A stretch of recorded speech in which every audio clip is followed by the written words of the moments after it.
What do people like you and I not know about war? What are some misconceptions?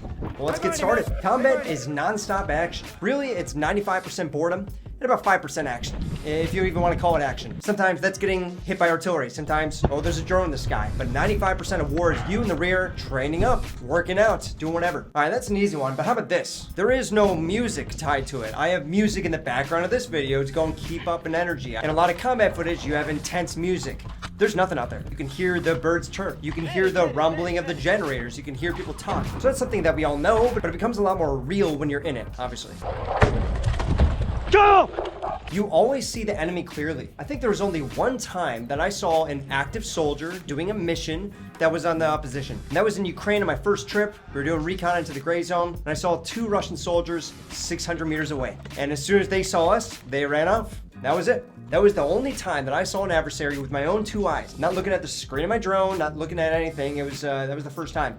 Now you do see a lot of drones. You see enemy presence all the time. I used to see the Bayraktars above us. I used to see Zaldas and Orlans everywhere, all the time. Mavics, FPVs, you hear them, you see them. But an actual enemy soldier, very, very rare. For anybody who's watched that new movie, 2,000 Meters to Avdiivka, you can probably tell. If you're in a tree line, it's not until you're about 10 meters away that you can actually see the enemy. A lot of times you're just suppressing a tree line, and then you get close enough where you can throw a frag into a bunker, and maybe somebody's there, maybe not. Another misconception is that the rank that you have tells you how good that soldier is, and that's very much not the case. I was a squad leader when I probably shouldn't have been squad leader in Iraq. And as the squad leader, I'd appoint team leaders that were not my first choice, but it was all I had. You work with what you have, and the command a lot of times gives ranks to people that you might not think is the best choice, but it's their call, and you can't do anything about it. Another one is that you run everywhere with your rifle up like you're in Call of Duty. Obviously, video games are different. You know, that's a whole other topic, but no. A lot of times you just have your rifle slung on your back. A lot of times you have it on low ready, or just kind of hanging there. Most of your taskings as a soldier does not require your rifle. War is loud. I've said this before, and yeah, it's true to an extent, but unless it's very close, your ears probably aren't gonna be ringing. It's loud, but it's probably not louder than a rock concert at certain points. The loudest sounds that I heard was in training when I didn't have earplugs and I was shooting a rifle. I was shooting an M27, went through like 500 rounds, and left ear's kaput now, but that wasn't combat. So I would say the loudest thing that you're gonna hear in combat is your own rifle shooting. Other than that, it's not gonna make your ears ring too bad unless it's like a really close mortar shell. So I just wanna make that distinction. Another one is that, you know, a lot of people when they watch movies or they play video games, they know what's happening. So they assume that soldiers know what's happening all the time. You know, they have a good command structure, they know where the enemy is, and it's just kind of straightforward like that. In my experience, my entire time in Ukraine, as well as elsewhere in Syria and Iraq, it's never been the case. Every time that we encountered the enemy or we were taking fire, it was completely out of nowhere. It was something that we were not expecting. We planned for, we made sure that we were ready for it because nothing's expected in war. It's all gray zone, especially now. The fog of war, it's like 15 kilometers of gray zone in the Ukrainian front line right now. There's special forces and recon teams just all pocketed within each other from each side. It's very confusing. The next one is that a firefight is a contest of aim. Granted, I have never been in a firefight. I've been very clear about that on my channel, but from what we train for in the Marine Corps, what we train for in all the wars that I've been in, from the footage that you guys can see, it's not that. Most of the time, most of the engagements in Ukraine, I would say, are pretty close. If it's rifle fire, it's probably pretty close. You're just trying to get in there so you can throw a frag. Or if you're being assaulted, a lot of times you're being suppressed by artillery, so you're in the bunker waiting for them to get closer so then you can engage when the artillery stops.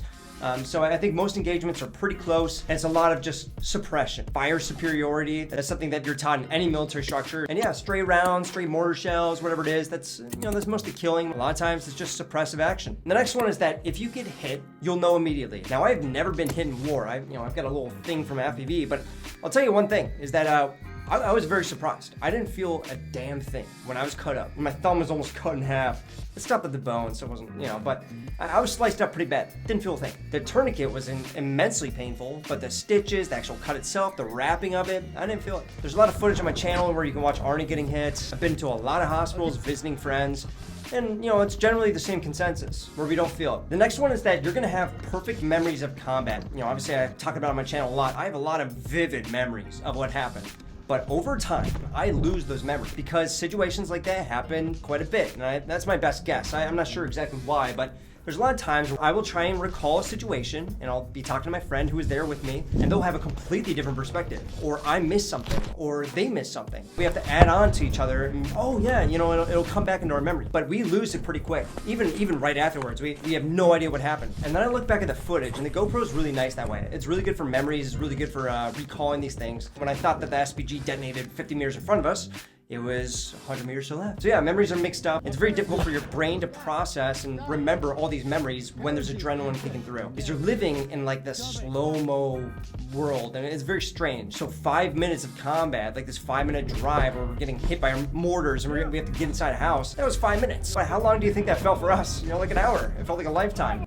Thought we were gonna die. The next one is that militias are untrained. Now, I've spent quite a long time in militias. Now, yes, they lack the typical training that you get in the military. We do not have marching. We don't oftentimes have different patrol patterns, but we do train marksmanship. We do train how to use these weapons in what places that we need to use them. We learn tactics. What is the best way to do a raid and then come back alive? We learn about a different type of war because militias are not fighting a ground war. They're fighting an insurgency, and it's a very different thing. So you shouldn't think of them as untrained. They're trained differently. And some of the best fighters I knew were in those militias. The next one, a lot of my international fans are not gonna like this, but Westerners are just superior to local fighters. Not at all. The superiority of a fighter doesn't have to do with any of his training. It doesn't have to do with how prepared they are, what good gear that they have. It has to do with their brain. Are they willing to fight? You know, right now I am an American who volunteered in Ukraine. I did 2 years, but a lot of that time was as an instructor. I was not on the front line. Most of the Ukrainian soldiers have done way more than any Westerner in Ukraine. More operations, they've done more actions against the enemy, and it's all because they have the morale in their head. They're able to go out there, come back, and repeat that cycle for 4 years. That's something that Westerners don't have, a lot of us. I mean, some of us do. I know a lot of them that are laying in the ground right now that did give their best. You know, that they had that mindset. But I think a lot of Westerners do not have that, at least in my experience. So no matter how much you shot back home, no matter how much military experience you have, it doesn't mean anything until you actually get there and you see what the ground situation is like. The next one is that you're gonna know who the enemy is. There's been a lot of clips recently of these recon teams of both sides coming in contact with each other and thinking they're on the same side. The blue armbands, the yellow armbands, all those, you know, they still exist, you know, especially for the line units holding the line. But for the SSO teams, I know from experience when we were patrolling, we would toss those things out as soon as we could. We want to be as low profile as possible, and we want to be a little bit more undetectable. And what happens, especially in Ukraine, and especially in winter time, is that everybody's gonna have a different top on them, you know, a winter coat. Sometimes they're gonna be wearing it over their plate carrier to go and keep their batteries warm for their drone or whatever it is. So it becomes very confusing. Now, all the gear is mismatched in war, and you know, from every war that I've been in, it's very mismatched. It's not cohesive. You know, maybe unit to unit, yeah, but we've all seen Russians wearing multicam. We've all seen them wearing gear that the Ukrainians did. Next one is that drones are an unkillable super weapon. And yeah, for all the talk about drones, I do have to say that no, I mean, they get down all the time. I made a video about this pretty recently. FPVs have a hard time operating the front line. You know, it's a constant shield and sword. You know, you develop a new FPV, and there's a new countermeasure for it. And basically every month you have to switch the very expensive VTX, which can cost upwards of $100 on every single one of your drones that a lot of times are Kamikazes, one-time use. And for us as FPV engineers, it's not just changing the VTX, it's changing the repeater, which is a very expensive part of your FPV system. If you use a repeater, you have to change the ground station, you have to change a lot of these things. And, you know, and there's 2 different frequencies too. All right, you have the video, but you also have the controls, and you have to change these based on what jamming is happening in your area. It's a lot of engineering time, it's a lot of stuff, and yeah, for that reason, drones are, you know, they're killable. They're definitely killable. Maybe 20% even get close to their target. And then I know fiber optics, maybe AI in the future, yeah, for sure. But you know, fiber optics, we put a net over our stuff. We put nets over a lot of our position, and we have the fundamentals of being an infantryman: dispersion, camouflage, a lot of different things that you can do against these drones. Shotguns, there's people developing rifle rounds that split into 3 or 5 parts in order to take out drones. There's a lot of stuff that's in the works right now that will be able to take out drones more effectively. The next one is that the guy flying the drone is safe. They are not. You know, obviously indirect fire is just a part of war. It's something that everybody gets used to when you've been on the front line a lot of times, but that's the main killer. You know, indirect fire, bombs, drones, it's the main killer. And those guys flying the drones are in as much danger from an indirect fire as the most forward guys. Even more so, because in order to make rounds, you don't just have to kill the infantry up there, but you have to be able to reach them, which means you have to cross 5-10 kilometers of gray zone, which are being scanned by our drones. So a lot of times they try and target the drone teams in the rear, try and eliminate their positions, really eliminate with FABs, cabs, drone strikes, fiber optics, artillery, tanks, mortars, grad. They'll send everything they can to suppress us or eliminate us. And they do this constantly, day by day, every single day. There's a strike that happens very close to you, or on you. And yeah, it's scary, you know, but drone operators are not safe. It's not a safe job. The next one is that kamikaze drones are the future. Yeah, you know, they'll definitely be in the future. You know, they're here to stay. But I think, and something that I saw a report on recently, that the Russians are really interested in as well, is the reusable FPV drone.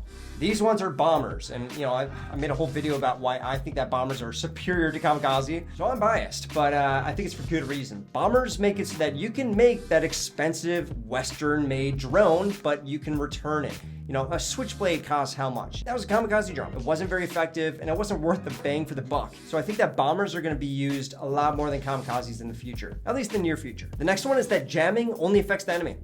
No, all right, I'm gonna keep that nice and simple for you guys. No, jamming is jamming out a frequency, and it will jam out any of them. The next one is that everybody reacts to trauma the same way. Not at all. Some people are more impacted. I've changed in this regard quite a bit.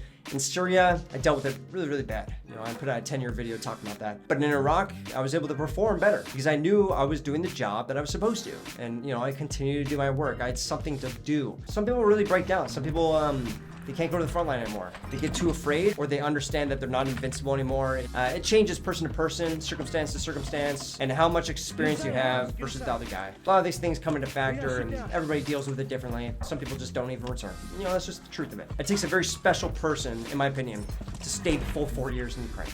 Very special person. And it's somebody that, yeah, they can deal with trauma a little bit better than the others. The next one is that you can tell who's battle-hardened. And now as an experienced soldier, I can. I know that they come in all shapes and sizes, you know, in all different personas. You know, a lot of the times the people that you see online, or the people that you hear about, they talk a lot, they're war gods, you know, but they're really not, and they didn't do much, and they're scared, you know, but they put on this persona, and it's something to watch out for, you know, just you as a viewer. Some of the most experienced guys, some of the guys who've been through the most, are the quiet guys, the guys that you wouldn't expect. And I'm not just saying that, you know, a lot of these guys, they have some insane stories, but you know, the war's over, or their time is over, and they move on with life. Better than me. I'm always thinking about it. And the next one is that war makes sense. Never did. It doesn't matter what war. It's all confusing, and there's very little that makes sense. Not the on-the-ground situation or the political stuff. The geopolitics, it's very confusing. For every single war that I've been in, I've always been on the underdog, and we've always been abandoned by our allies. We've always had our adversaries do something completely unexpected. And there's big changes based on funding and personnel. There's big things that happen during war, and we've all witnessed it in Ukraine. People who are members of my channel, been here a while. You guys understand that. War changes all the time, and every 6 months there'll be a new weapon on the battlefield, and it'll take a lot of lives, and then you have to learn and then adjust to it. Yeah, it's just always something surprising. Every time you go to the battlefield, it's never the same. There's always something that happens where you're like, what the heck? Like, how is this even possible? That's all I have for you guys today. I hope you guys learned something. I know a couple of these things you probably already knew, but I want to dive into it a little bit deeper, give you guys a little bit of a different perspective, and I hope you got something. So that's about it, guys. I'll talk to you guys in the next one. Peace.